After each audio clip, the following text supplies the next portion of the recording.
गजल बशीर बदर।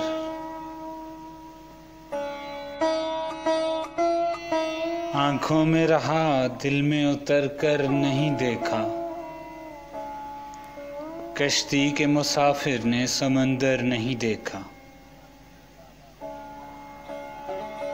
बेवक्त अगर जाऊंगा सब चौंक पड़ेंगे, एक उम्र हुई दिन में कभी घर नहीं देखा।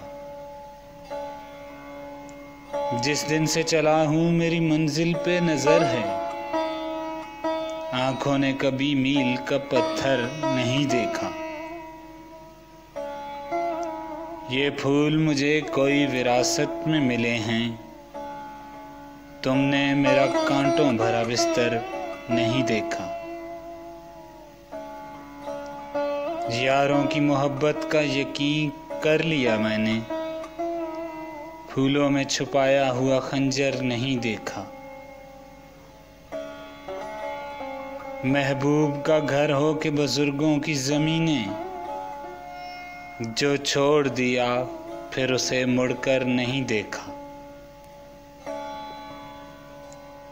खत ऐसा लिखा है कि नगीने से जुड़े हैं, वो हाथ के जिसने कोई जेवर नहीं देखा। पत्थर मुझे कहता है मेरा चाहने वाला, पत्थर मुझे कहता है मेरा चाहने वाला। मैं मोम हूं उसने मुझे छूकर नहीं देखा।